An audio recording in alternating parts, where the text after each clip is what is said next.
I'm Greg Hunter. Welcome to USAWatchdog.com for the weekly news wrap-up for Friday, October 30th, 2020, the WNW 455. Top story, news keeps getting worse for the Biden, what I call the Biden crime family.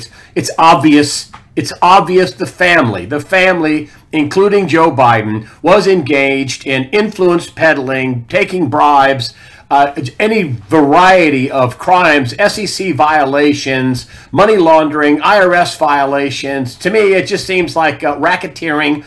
I just think it looks like just so many crimes have been committed, and all the emails and all the whistleblowers coming forward and the emails from the Hunter laptop, which are not like the Steele dossier. These are legit. These have been confirmed by multiple sources, including the Bidens, and multiple federal sources. So here now we see breaking ding. DOJ official confirms FBI opened criminal investigation to Hunter Biden and associates focused on money laundering, and probe remains active. Listen, it's awful. And the bigger story is the media is covering this up. I'll get to that in just a minute. But what they're covering up is just a huge treasonous, seditious, fraudulent racketeering scheme that's been going on for years, and we know about selling us out to one of our biggest rivals, China, and then all the him on camera basically telling the Council on Foreign Relations on camera about his story about withholding $1 billion in Ukraine if they don't fire a prosecutor who's investigating his son. He admitted it. Why would he do something that stupid? As I've said before, Joe Biden was doing it to say, hey, I'm your criminal, man. I'm your criminal. And the criminals want him in. The military-industrial complex wants him in. All the intel agencies, at least the prior guys, want him in. I think the Hollywood wants him in. The mainstream legacy media wants him in. This is the deep state wants him in. This is the Democrats want him in. And it's unbelievable. And they want Trump out because they can't make as much money under Trump. He works for $1 a year, donates his salary. And I watched Tucker Carlson tonight, and he was alluding that he wasn't going to cover all the tawdry stuff, the stuff with the underage minor, the 14-year-old supposedly daughter of Beau Biden, that he had inappropriate sexual contact. And I'm thinking, inappropriate? Inappropriate is blowing your nose at the table. Inappropriate sexual contact with a 14-year-old is a felony. And pictures of him with his thing hanging out with some underage minor in the background that could be this 14-year-old. And what struck me is this is the family is covering it up. This is the family that could be the first family. That's why this is relevant. If it was just me or some other schmo, doing stuff, it wouldn't be a big deal. So what? I mean, you're creepy and goofy, and I wouldn't do that. But this is a guy that is the point man, the lieutenant, the money gatherer in the Biden crime family that is do obvious play to pay, influence peddling, taking bribes, you name it. So I saw Tucker Carlson. Well, I'm not going to kick a man while he's down. No. This isn't about kicking a man while he's down. This is about the family circling the wagons around Hunter. Why? Because he's brought in a lot of money. And no matter how bad he's done, no matter what he's done, they've got to protect him because they don't want to blow the scam. That's why his tawdry contact with the underage minors and his sexual contacts and this thing, Hunter Biden has a Pornhub account where he's uploaded his personal porn, including with a family member. Now, this family member, is this underage person? This is why this is a big deal. And the bigger story, and let me get to the bigger story, is Joe Biden and family knows about this and is covering for Hunter. As I said, this is why this is a big deal. It's not just some tawdry thing where, Joe Biden went out to the Mustang Ranch out in Nevada, which I would not do, and hired a prostitute who's, 30 years old. Not my cup of tea, but this isn't that. This is stuff with an underage minor. This is the guy who's a point man for collecting money for the Biden crime family. And they're circling the wagons. Joe Biden's out. Hunter's done nothing wrong. Joe Biden's out. He's the smartest guy I know. That's why he's taking his picture with a 14-year-old with some Asian robe with his all open with his junk hanging out. And that, really? And that's on his laptop that he left? And then there's all these whistleblowers that confirm direct involvement with Joe Biden. People who have had Tony Bobulinski, who had meetings with Joe Biden, who was in on the action, taking a cut of the influence peddling. I mean, without Joe Biden, the family can't peddle anything, can they? And then you have the media, and the media is ignoring it or making up a huge lie about how this is, this is Russian disinformation. I mean, you're kidding me. You're back to that dry well, Russian disinformation. This comes from, some former intel heads that wrote a letter saying, well, we think this is Russian disinformation. And in the letter, they say, we don't have any proof of it. But the media is going with it. And then the hunters, the Bidens are saying, oh, this is a smear campaign. Yes, maybe it is using real material. This is not like the totally fraudulent and phony Steele dossier, which they made up. This is real stuff. This is whistleblowers. This is people with direct meetings with Joe Biden and emails confirmed, authentic, a laptop. The Bidens even wanted the laptop back. They said it was theirs that Hunter Biden had at this repair shop. This has all been confirmed. This isn't fake. It's a smear campaign, and the media is not covering it. The mainstream media. I'm canceling my local newspaper over this. I mean, that's the straw that broke the camel's back. Lean a little left? No. Total DNC propaganda. Total. And it's not just here in America. It's all over the place. The Intercept. The Intercept responds to Glenn Greenwald's Race of the Nation, says he's, quote, throwing a tantrum over a dubious Biden claims. Dubious Biden? No, I'm sorry. You're a propaganda organization. These are not dubious. These are confirmed emails, whistleblowers, text, videos, pictures. I mean, it's a whole trove of crazy stuff, and it leads all the way to Joe Biden. And then they're, as I said earlier, circling the wagons to protect Hunter because, they have to protect one of their, their crime family members. And so, the Intercept co-founder, Glenn Greenwald, resigned from the outlet on Thursday after editors censored an article I wrote this week. This is Greenwald talking about. He's an award-winning a journalist. I wrote this week, refusing to publish it unless I removed all the sections critical of Joe Biden, the candidate vehemently supported by all Intercept editors and involved in this effort at suppression. I mean, Glenn Greenwald started the Intercept with a couple of other journalists because he was muzzled at, he says, at The Guardian, UK. And when he was doing the Snowden, all the Snowden information, he also worked with Julian Assange and Bradley Manning, released that video where they were gunning people down. And he also worked with a bunch of people, but his biggest was Snowden, and said, hey, listen, this is, this is when the media came out against the surveillance state.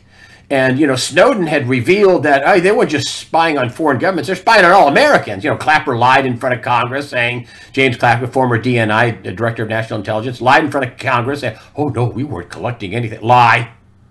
Back then the media was like, oh, unbelievable. And when Trump got in, we can't have that. And when Trump got in, they basically embraced the spy agencies.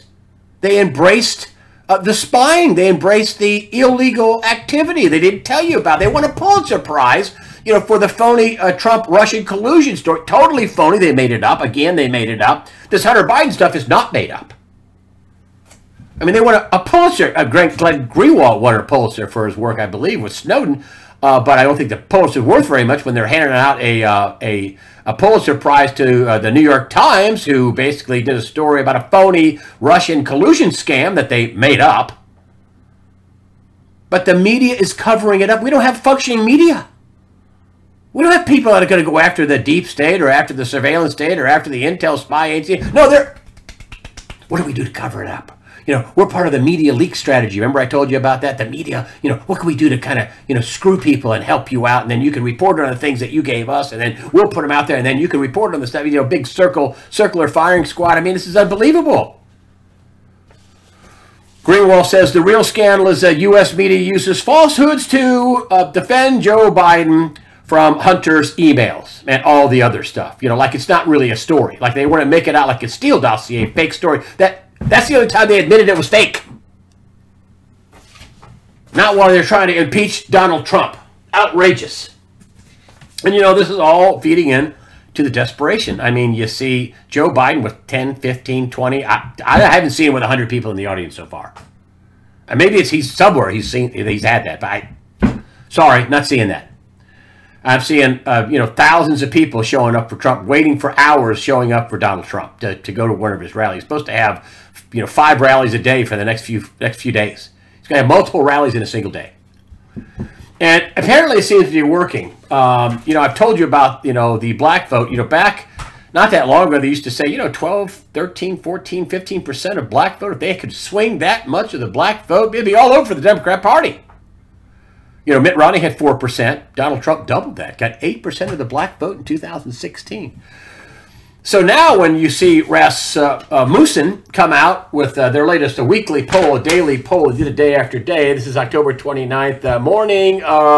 Reader data points. This is their actual tweet. If the presidential election was held today, I'm right up here, would you vote for Donald Trump or Joe Biden? Now, this is the National Daily Blackly Likely Voter Percentage for POTUS, right? And so here you have Monday, it's 27, Tuesday, it's 30, Wednesday, it's 30. Thursday, 10/29, that yesterday, it's 31% of black votes. Wait a minute.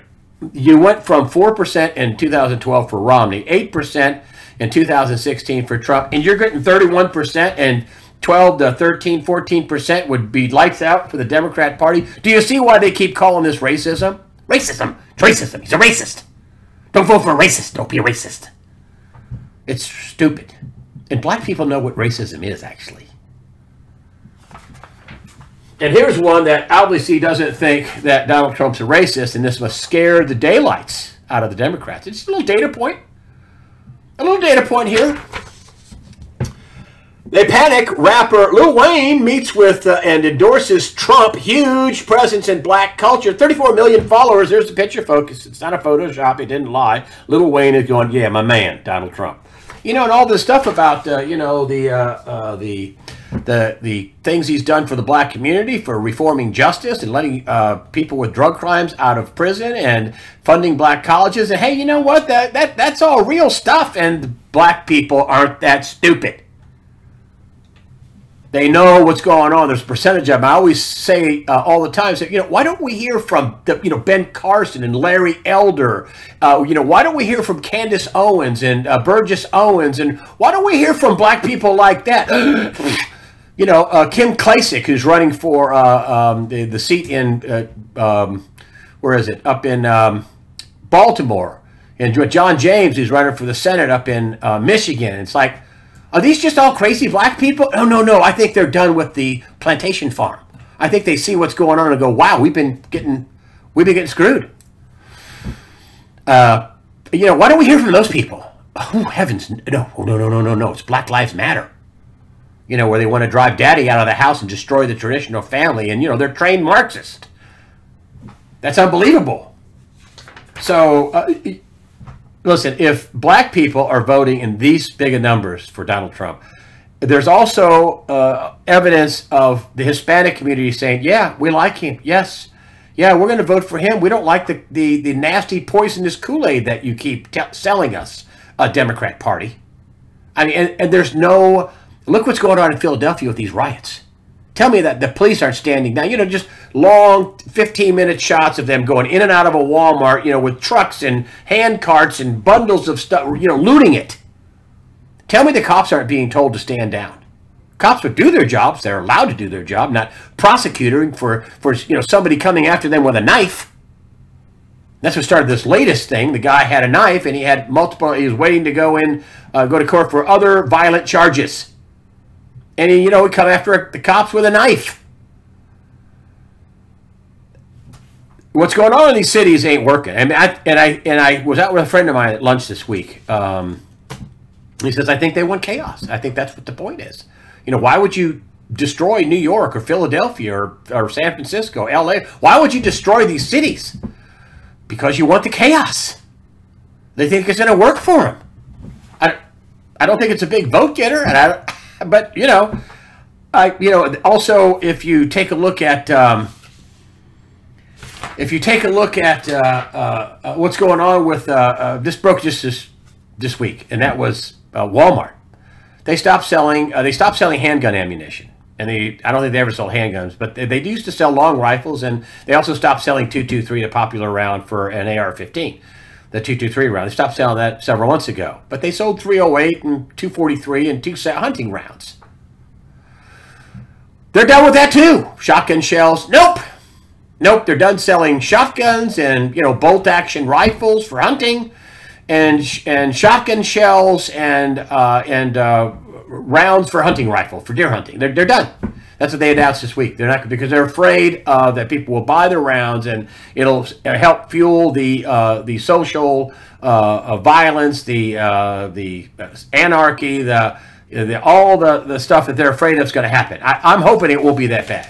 I really am hoping it won't be that bad. And I'm still saying, as I said since September 11th of this year, that's going to be a blowout. And for all the reasons I aforementioned, of all the metrics I mentioned in the past about how, you know, Ronna McDaniel is putting out that at these rallies that they're 22, 25, 29% in Iowa, 29% were people that said they were Democrats coming to a Trump rally, and they weren't there to throw bags of, you know, urine on people. They were there for the rally. So I suspect there's going to be a lot more Democrats vote for Donald Trump than the Democrats would like to admit to. And I told you that because of all this, there's going to be massive voter fraud. Massive voter fraud. And listen, they keep telling us that, oh, Joe Biden, he's with it, man. He doesn't have any mental depreciation whatsoever. He's with it. Okay, that's fine. Okay, so massive voter fraud. Well, here you go. In a bizarre Freudian slip, Biden brags about assembling, and this is a quote, the most extensive voter fraud organization in history. Listen, don't take my word for it. Joe Biden has just confirmed what I've been telling you for months. Massive voter fraud is real. Joe Biden confirms it is real. He is the de facto head of the Democrat Party. He is just telling us, he was in the room when they were talking about, oh, the voter fraud they have to do, that they are going to do, and if they were winning on ideas, and everybody thought this green new communist deal where even if your taxes don't go up, your cost of living is going to go up massively. And I think your taxes are going to go up too. I think everybody's taxes is going to go up, but the cost of living is going to skyrocket.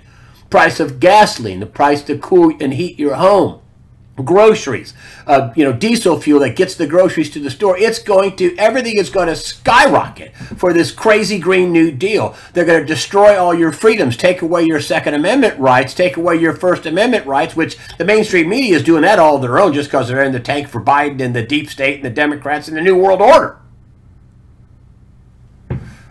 So this is a really important election, super important election. A little bit about the economy. Listen, I don't want to be a Mr. Doom and Gloomer. I did have somebody in a kind of a smart-ass way that knows what I do ask me today when I was walking out of a restaurant saying, oh, when's the world going to end? Well, if you're positioned right, it won't. If you're not, it will. And so there's a lot of people out there living in la-la land. They just don't understand how bad things are, and things are bad.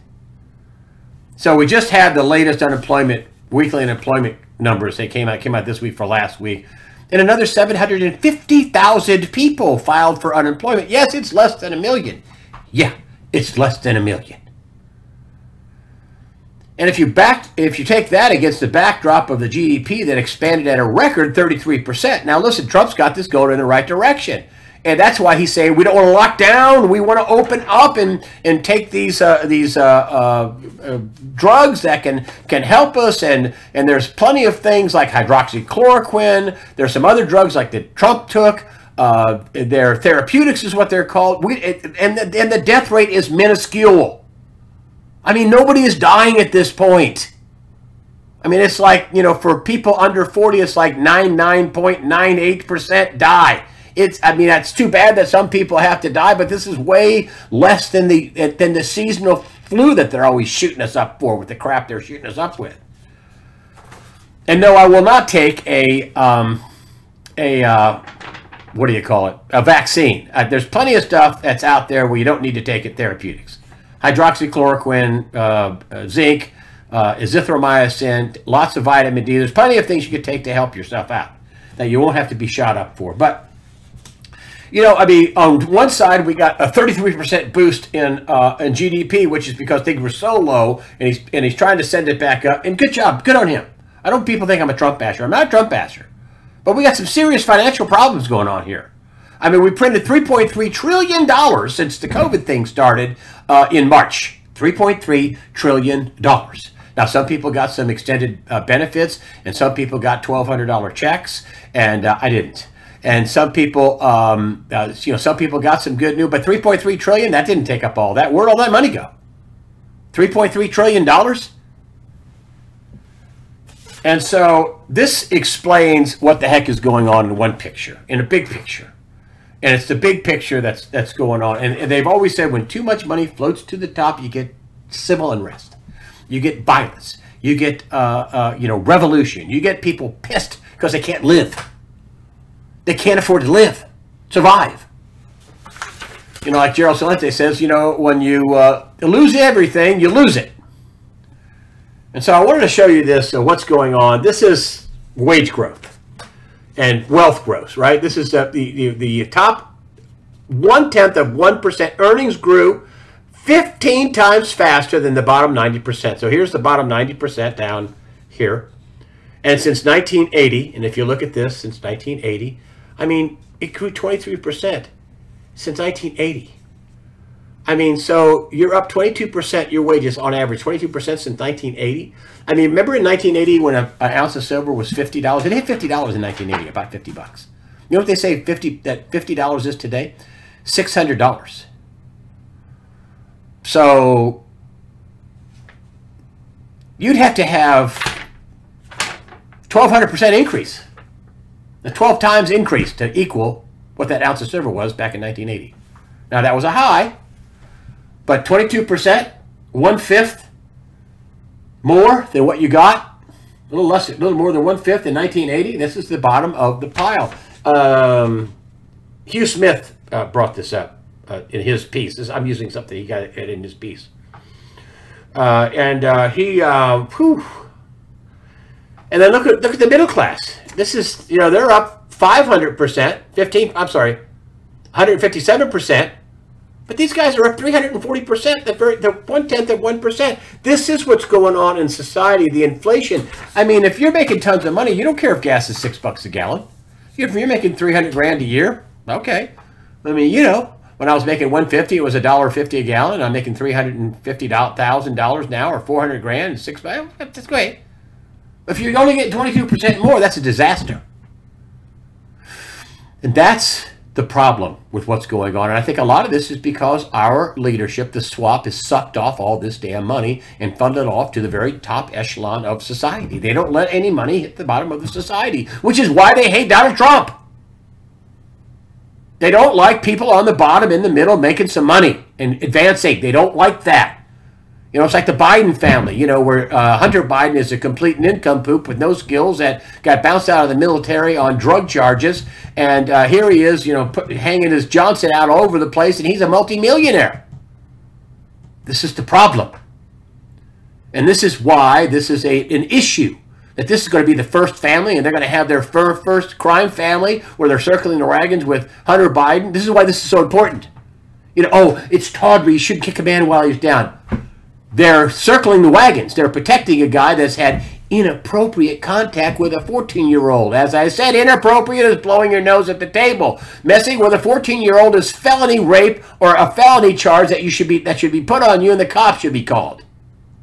But nope. And this is why the swamp wants to destroy Donald Trump.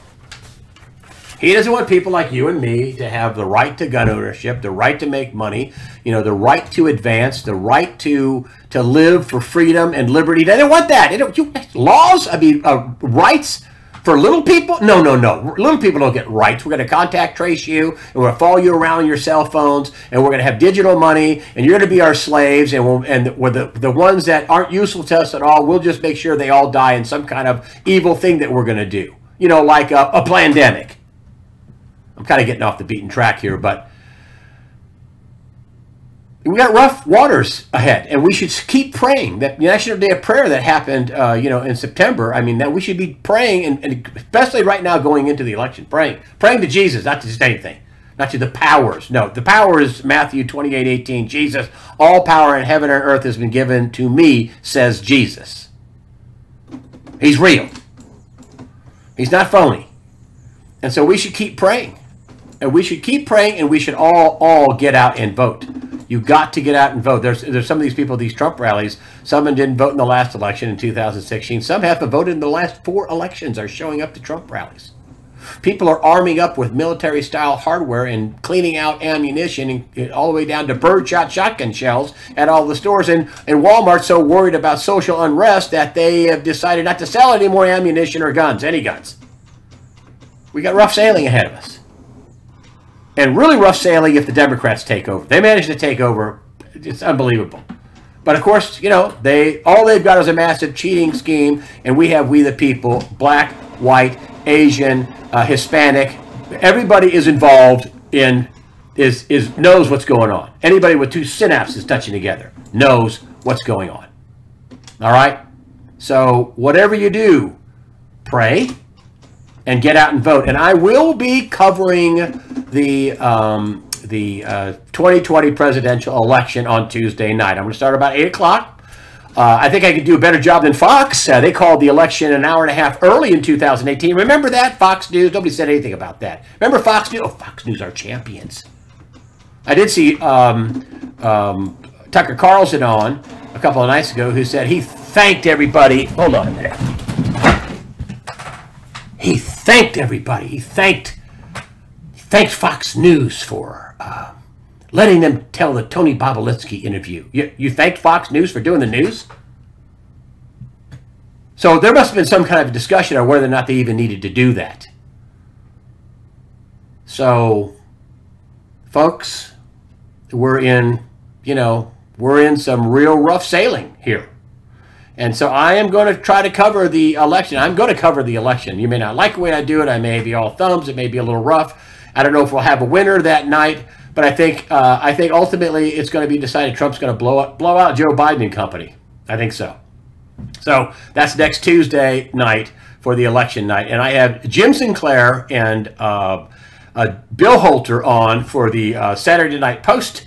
They're, legendary financial people. Bill Holter is a financial heavyweight in his own right. And, of course, Jim Sinclair, Mr. Gold, is an expert in all things gold and all things finance, and is very smart and has a big picture. So, real treat. I have them both on for the Saturday Night Post. So, thank you very much for supporting USAWatchdog.com. I really appreciate it. And thank you for supporting USA Watchdog with your comments on YouTube and on the website. And thank you for your donations. That also helps us out. And remember, fear not. Prepare yourself mentally, physically, above all spiritually. That's where the praying comes into Jesus. Fear not. God the Father, Son, Jesus Christ, and the Holy Spirit are all firmly in control. And again, thank you for supporting USAWatchdog.com.